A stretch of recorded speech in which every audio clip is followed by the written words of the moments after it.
This is The Minimum Commitment, film theory in small doses, where the scariest part of turning to the dark side is that it starts in your head. I'm Don Lawler, film scholar, sonic purist, and someone who can't unsee Anakin Skywalker as a walking contradiction.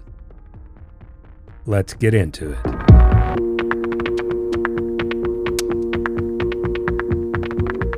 In Revenge of the Sith, the galaxy collapses into empire. But the real destruction happens inside one man. Anakin Skywalker doesn't fall all at once. He's unraveled and slowly pulled apart.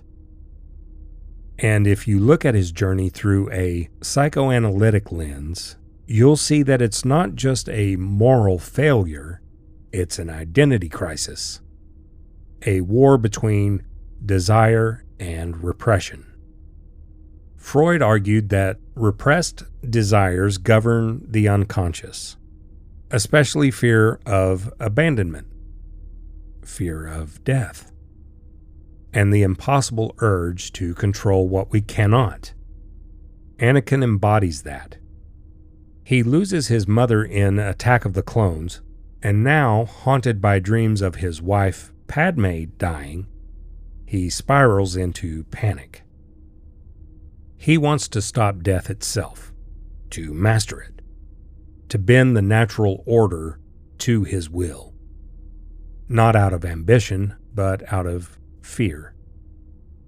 And that's where Palpatine steps in, not as a tyrant, but as a false oracle, whispering promises of forbidden knowledge. He doesn't offer power, he offers dominion over the very structure of loss. That's the key. And that's the trap.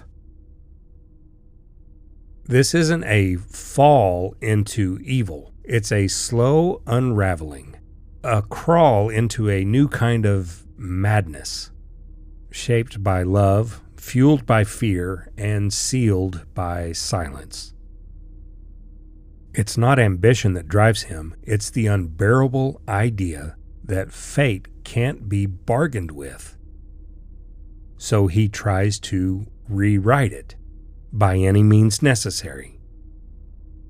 Lacan expands Freud's theory by saying we're always chasing something we can't fully name.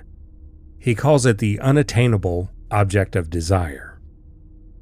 For Anakin, that object shifts. First, it was his mother, then Padme, then the idea of control. But every time he reaches for it, he loses something else.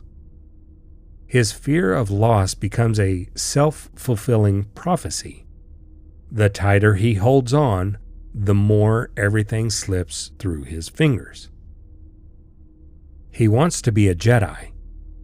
He wants to be a husband. He wants to be a savior.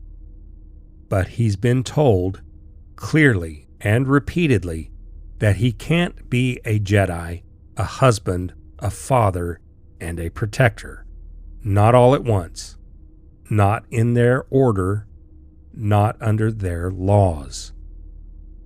So he fractures, becomes two selves in one body. The warrior and the lover, the servant and the heretic.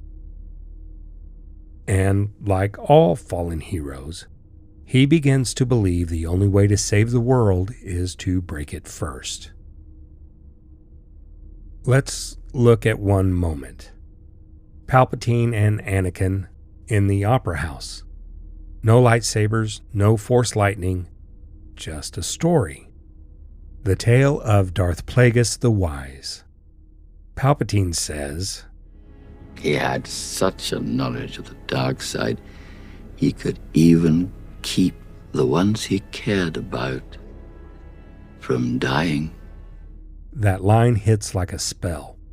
Anakin doesn't ask how it works, he doesn't care if it's true, because in that moment, Palpatine isn't tempting him, he's diagnosing him. Anakin doesn't need more training, he needs therapy. His final transformation isn't a leap into evil. It's a severing, a ritual sacrifice of the self. He cuts away the parts that make him human: love, grief, hope, not because he wants to, but because he believes he has to. He's been told that to save what he loves, he must become something else, something colder, something unbreakable. So he slaughters the Jedi. He strangles the woman he swore to protect. And he kneels, not to power, but to the only thing left that promises certainty. This isn't a triumph, it's a ritual burial. The death of Anakin Skywalker. Not by enemy hands, but by his own. He doesn't put on the mask. It's built for him, bolted on, sealed tight, a final act of control masquerading as salvation. And what emerges isn't power, it's hollow grief sealed in black armor. A scream turned into silence. Vader isn't a symbol of dominance. He's a monument to what's been lost. The mask doesn't protect him, it preserves the ruin. Revenge of the Sith is a tragedy, not because of what Anakin becomes, but because of what he couldn't allow himself to feel. He didn't lose himself. He buried what was left, sealed it behind silence and steel. Because in this galaxy, desire without understanding becomes fear. And fear always, inevitably, leads to ruin. That's your thought for the day. Minimum commitment, maximum meaning. See you next time.